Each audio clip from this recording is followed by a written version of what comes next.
একদিন এমন সময় আসবে যখন পৃথিবী কাঁপবে। ইয়াজুজ ও মাজুজের আগমন খুব কাছেই।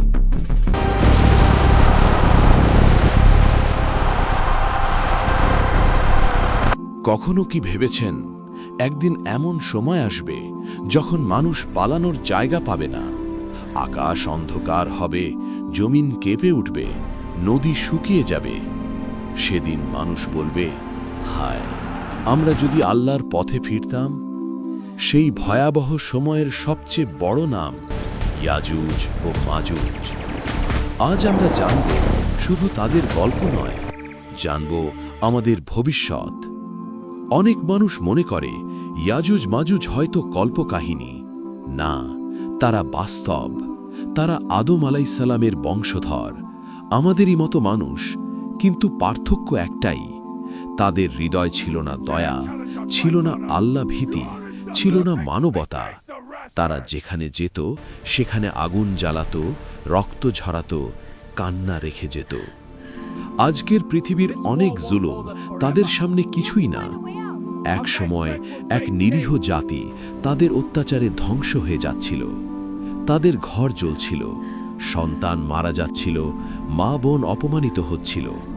তারা তখন ছুটে গেল এক ন্যায়পরায়ণ শাসকের কাছে, জুলকার নাইনের কাছে। কাঁদতে কাঁদতে বলল, হে নেক বান্দা, আমাদের বাঁচান, আমরা আর সহ্য করতে পারছি না। সেই কান্না আজও আসমানে প্রতিধ্বনিত হয়। জুলকার নাইন বললেন, আমি তোমাদের সাহায্য করব, কিন্তু শক্তি আমার নয়, শক্তি আল্লাহর। শুরু হলো ইতিহাসের সবচেয়ে বিস্ময়কর নির্মাণ। লোহা গলানো হলো, তামা ঢালা হলো, পাহাড়ের মাঝে তৈরি হলো অদ্ভুত এক দেয়াল। শুধু দেয়াল নয়, এটা ছিল আল্লাহর রহমতের ঢাল। ইয়াজুজ মাজুজ আটকে গেল, পৃথিবী পেল শান্তি।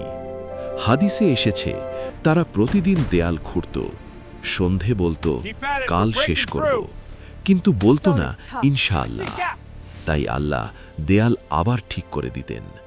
শত বছর, হাজার বছর তারা বন্দী থাকল, আর মানুষ ভুলে গেল আল্লাহর এই সতর্ক বার্তা।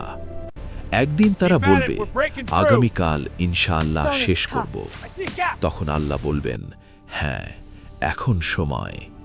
সকালে এসে দেখবে দেয়াল দুর্বল, এক ধাক্কা ধ্বংস, আর বের হয়ে আসবে অগণিত মানুষ, পঙ্গপালের মতো।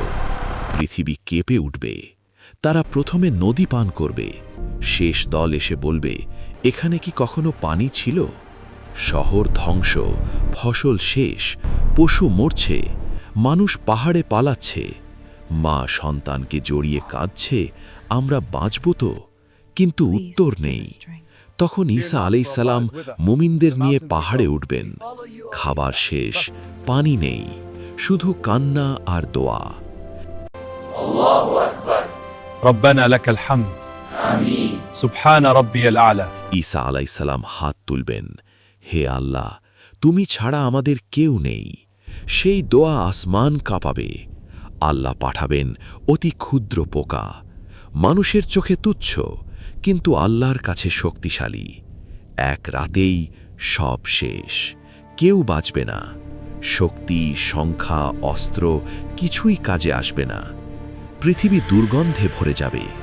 আল্লাহ পাখি পাঠাবেন, তারপর বৃষ্টি, জমিন ধুয়ে যাবে, আবার সবুজ হবে পৃথিবী। কিন্তু কেয়ামত তখন খুব কাছে। প্রিয় ভাই ও বোন, এই কাহিনী গল্প নয়, এটা আমাদের ভবিষ্যৎ। আমরা আজ দুনিয়ায় মগ্ন, টাকা, ফোন, খ্যাতি, কিন্তু মৃত্যু কি জানে আমাদের প্রস্তুতির কথা? আজ যদি কবরে যাই, কি নিয়ে যাব? শুধু আমল, শুধু ঈমান, শুধু আল্লাহর ভালোবাসা। হয়তো আমরা সেই যুগ দেখব না, কিন্তু মৃত্যু দেখব, কবর দেখব, হিসাব দেখব। তাই আজই ফিরুন, আজই তওবা করুন, আজই আল্লাহকে ডাকুন, কারণ কাল হয়তো সময় থাকবে না।